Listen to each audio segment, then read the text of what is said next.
आज हम linear equation in two variable के बारे में हम आज चर्चा करेंगे। क्लास 10 का linear equation in two variable, इसका डिफिनेशन है, आप लोग प्रीवियस क्लासेस में इसके बारे में पढ़े होंगे। Linear equation is in the form of, हम लिख दिए हैं, an equation of the form of ax plus by plus c is equal to 0 where a, b and c are real numbers, और इसमें a is not equal to 0 होना चाहिए और b is not equal to 0 होना चाहिए। मतलब linear equation in two variable हुआ, जैसे 2x plus 5y plus 6 is equal to 0, मतलब दो वेरिएबल होना चाहिए, एक दो अननोन क्वांटिटी होना ही चाहिए। इसमें जैसे ax plus by plus c हुआ तो 3x minus 5y plus 2 is equal to 0। इस प्रकार का जो इक्वेशन आप देखते हैं इसको हम लोग linear equation in two variable बोलते हैं। जैसे आप लिखते हैं x plus y is equal to 9, यहाँ भी डाल देते हैं हम लोग, इसको भी लीनियर इक्वेशन इन टेबल बोलते हैं, जो 9 क्लास में भी आप लोग ये पढ़े हैं आप, linear equation in two variable का। तो ये हुआ form linear equation in two variable का, ये फॉर्म हो गया linear equation in two variable का, जिसमें a के बराबर में 0 नहीं होना चाहिए और b बराबर में 0 नहीं होना चाहिए। क्योंकि a और b दोनों अगर 0 हो जाएगा तो फिर ये दोनों फिनिश हो जाएगा, खत्म हो जाएगा, तो सिर्फ c कांस्टेंट एक रह जाएगा, तो उस कांस्टेंट से तो इक्वेशन फॉर्म होगा नहीं। इक्वेशन है तो इसमें मस्ट है कि इसमें वेरिएबल रहना ही चाहिए। तो ax plus by plus c is equal to 0 हुआ, और ये हुआ linear equation in two variable. और a b c जो है वो रियल नंबर कुछ भी हो सकता है, √2 हो सकता है, 1/2 हो सकता है, 5, मतलब रियल नंबर पता ही है आप लोगों को, ये a b c कुछ भी हो सकता है, लेकिन a और b के जगह पर 0 खाली नहीं होना चाहिए। क्लियर है? ऐसा भी हो सकता है x 2x plus 5y बराबर 0, ये भी हो सकता है, कांस्टेंट नहीं है, कांस्टेंट यहाँ पर 0 हो गया। ये हो गया linear equation in two variable. अब आते हैं हम लोग इसका solution, linear equation in two variable का सॉल्यूशन क्या हुआ। लीनियर इक्वेशन जैसे मान लेते हैं alpha and beta are zeros है इसका, of ax plus by plus c is equal to 0, then a alpha plus b beta plus c is equal to 0। अगर मान लीजिए अल्फा और बीटा इसका 0 है, या सॉल्यूशन भी कह सकते हैं, अगर ax plus by plus c is equal to 0 है, यदि मान लीजिए a alpha plus b beta plus C बराबर 0 हो गया, तो अल्फा बीटा इसका सॉल्यूशन कहलाएगा।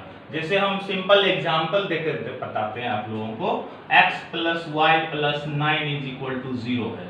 अगर मान लीजिए x का वैल्यू हम 1 देते हैं और y का वैल्यू मान लीजिए -10 देते हैं, 1 plus -10 plus 9 is equal to 0 होगा कि नहीं?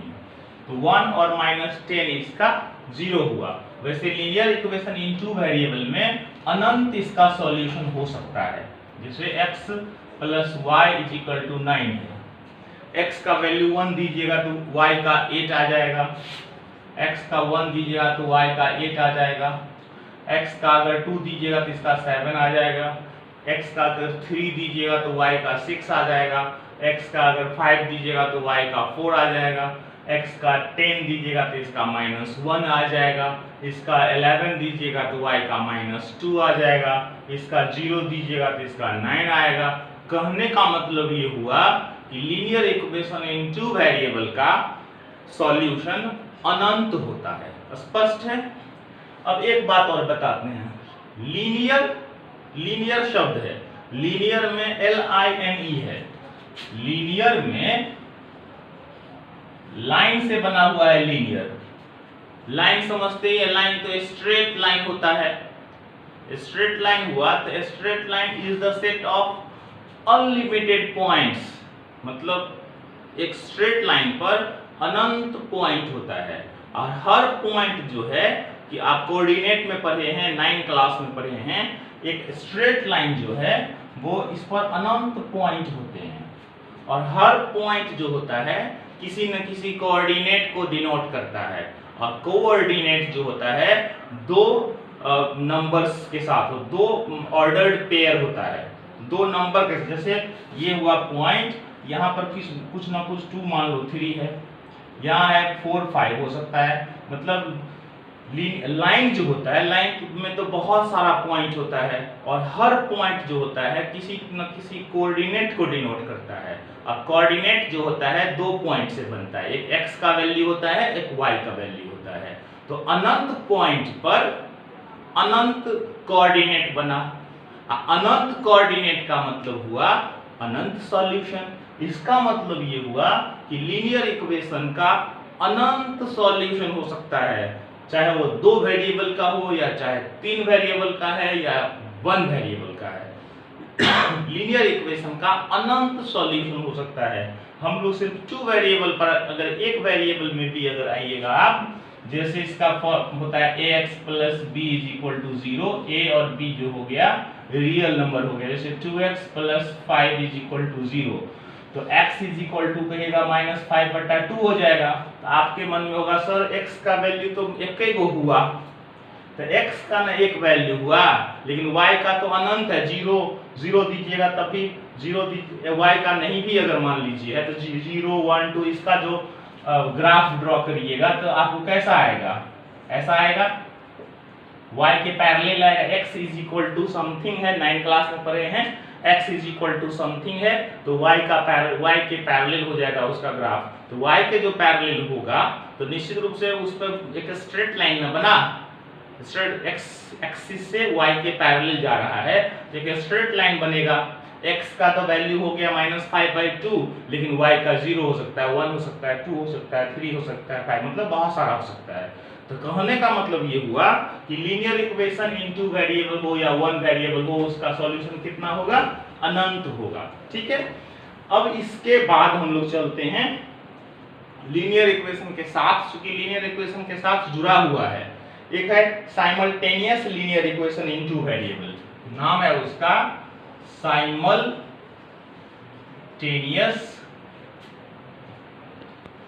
लीनियर इक्वेशन इन 2 वेरिएबल्स। साइमल्टेनियस का मतलब होता है साथ साथ, साइमल्टेनियस साथ साथ हुआ, जैसे होता है a1x plus b1y plus c1 बराबर 0 and a2x plus b2y plus c2 बराबर 0, मतलब 2 इक्वेशन होना चाहिए साथ साथ। ऐसा 2 इक्वेशन जिसको सेम उसका आंसर या उसका सेम 0 सेम सॉल्यूशन होना चाहिए। इसमें भी जो देंगे x का जो वैल्यू देंगे, y का जो वैल्यू देंगे, वही वैल्यू इस इक्वेशन को भी सेटिस्फाई करेगा। साइमल्टेनियस लीनियर इक्वेशन इन 2 वेरिएबल हुआ, x का जो वैल्यू इसमें वही वैल्यू इसमें आएगा, y का जो वैल्यू इसमें है वही वैल्यू इसमें भी आएगा। कहने का मतलब x और y का जो वैल्यू इसको सेटिस्फाई करेगा वही वैल्यू इस लीनियर इक्वेशन को भी सेटिस्फाई करेगा, दोनों का सॉल्यूशन सेम होगा। हम बता रहे हैं, देखिए मान लीजिए x plus y is equal to 9 है और x minus y is equal to आपको 6 है। अगर x का वैल्यू हम देते हैं 7 और y का वैल्यू देते हैं मान लीजिए 7 दे देते हैं, यहाँ x का वैल्यू दे देते हैं मान लीजिए 8 और y का 1 देते हैं, तो इसको भी सेटिस्फाई किया और इसको भी सेटिस्फाई किया। मतलब इसमें लीनियर इक्वेशन इन साइमल्टेनियस लीनियर इक्वेशन जो है इसका ये जो सॉल्यूशन होगा उसको लिमिटेशन इसका है, x का होगा कुछ और y का होगा कुछ, अनंत नहीं हो सकता है, क्योंकि ये दोनों साथ में 2 चीज साथ साथ कीजिएगा तो कॉमन सॉल्यूशन होगा, अलग अलग नहीं होगा। इसका देखिए ये अलग है x plus Y is equal to 9, ये मान लो नहीं है तो x plus Y is equal to 9 का अनंत सॉल्यूशन होगा। x माइनस ये अलग मान लो x minus Y equal to 7 है, इसका भी अलग सॉल्यूशन होगा। लेकिन जब ये साथ हो जाएगा तो ऐसा सॉल्यूशन जो कॉमन हो, ऐसा सॉल्यूशन जो दोनों को सेटिस्फाई करे, वो लीनियर साइमल्टेनियस लीनियर इक्वेशन का सॉल्यूशन हो जाएगा। इसके बाद आते हैं हम लोग, सॉल्यूशन हो गया ये, तो ऐसा वैल्यू जो दोनों इक्वेशन को सेटिस्फाई करे उसको बोलेंगे हम लोग साइमल्टेनियस लीनियर इक्वेशन। समझ गए इसको?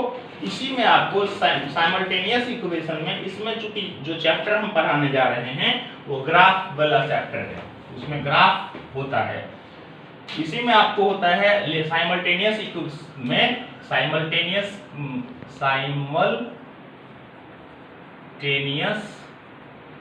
Linear equation in two variable. इसमें होता है जैसे a1x plus b1y plus c1 is equal to 0, a2x plus b2y plus c2 is equal to 0 हुआ। इसमें होता है, इसमें ग्राफ का है, ये जो चैप्टर है इसमें ग्राफ है, ग्राफिकली सॉल्व करना है। जैसे x मान लो x plus y is equal to 9 है, x minus Y is equal to 5 है, तो ये जो इक्वेशन हुआ साइमल्टेनियस लीनियर इक्वेशन हुआ। इसमें आपको इस चैप्टर के बाद है सॉल्यूशन कैसे कैसे करेंगे, जो जो टाइप है उसका, इस लेसन में इसका ग्राफिकली सॉल्व करना है, इसमें ग्राफिकली सॉल्व करना समझाया गया है। इसमें 3 टाइप का इक्वेशन हो सकता है, एक होता है कंसिस्टेंट सिस्टम ऑफ इक्वेशन, एक होता है inconsistent system of equation. Simultaneous linear equation के बारे में बता रहे हैं, तो ये दोनों, एक होता है कंसिस्टेंट सिस्टम ऑफ इक्वेशन, एक होता है इनकंसिस्टेंट सिस्टम ऑफ इक्वेशन, एक होता है कोइंसिडेंस। जब दोनों को हम ग्राफ बनाएंगे तो ग्राफ बनाने में क्या हो जाएगा, आपको एक ग्राफ जो हो जाएगा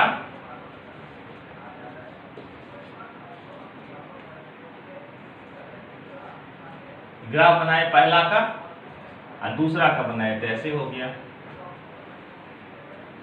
कभी ग्राफ बनाइएगा ऐसे चला जाएगा दोनों, कभी ग्राफ बनाइएगा तो आपको क्या होगा, ऐसे गया, दूसरा भी इसी पर चला गया। कहने का मतलब ये हुआ इसमें 3 टाइप का सॉल्यूशन आपको देखने को मिलेगा। एक होगा कंसिस्टेंट सिस्टम ऑफ इक्वेशन, एक होगा इनकंसिस्टेंट सिस्टम ऑफ इक्वेशन, एक होगा कोइंसिडेंस। तीन तरह का हो गया। अब आते हैं कंसिस्टेंट किसको बोलते हैं, इनकंसिस्टेंट किसको बोलते हैं और कोइंसिडेंस किसको बोलते हैं। कोइंसिडेंस में क्या होता है, ग्राफ जब आप बनाएंगे तो एक इक्वेशन का जो ग्राफ है और उसको ड्रॉ कर देते हैं, फिर दूसरा इक्वेशन का भी जो ग्राफ होगा वो भी उसी लाइन पर चला जाएगा, वो कोइंसिडेंस सिस्टम ऑफ इक्वेशन हुआ। एक के ऊपर दूसरा ग्राफ चला जाएगा, ये हो गया ये कोइंसिडेंस सिस्टम ऑफ कोइंसिडेंस बोलते हैं। इसके बाद होता है इनकंसिस्टेंट। इस पहला इक्वेशन का जो ग्राफ बनाएंगे इस प्रकार का चला गया, दूसरा इक्वेशन का अगर ग्राफ बनाते हैं तो इस प्रकार चला, मतलब दोनों पैरेलल चला गया। और कंसिस्टेंट में क्या होता है कि इसका ग्राफ बनाएंगे और फिर दूसरे इक्वेशन का जो ग्राफ बनाइएगा दोनों इंटरसेक्ट कर जाएगा। कहने का मतलब ये हुआ कि कंसिस्टेंट सिस्टम ऑफ इक्वेशन में दोनों ग्राफ जो होगा एक दूसरे को इंटरसेक्ट करेगा।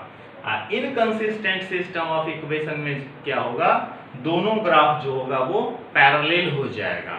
और कोइंसिडेंस सिस्टम ऑफ इक्वेशन में क्या होगा कि एक ग्राफ का जो लाइन है दूसरे ग्राफ के लाइन के ऊपर में कोइंसिडेंस हो जाएगा। तो इसका मतलब ये, इससे निकला क्या कि एक में इंटरसेक्ट हो गया, एक में पैरेलल चला गया और एक में कोइंसिडेंस हो गया, एक लाइन दूसरे लाइन पर आ गया। इसका मतलब क्या हुआ, जिसमें इंटरसेक्ट कर गया इसमें 1 वेरिएबल हुआ, मतलब x का वैल्यू और y का वैल्यू हुआ। जिसमें इंटरसेक्ट नहीं किया पैरेलल चला गया, इसका मतलब ये हुआ कि दोनों के पास कोई इक्वेशन का सॉल्यूशन नहीं है, मतलब नो सॉल्यूशन हो गया। इसका सॉल्यूशन हुआ मतलब इंटरसेक्ट जिसने किया उसमें सॉल्यूशन हुआ, और जिसमें पैरेलल हो गया उसमें सॉल्यूशन नहीं हुआ।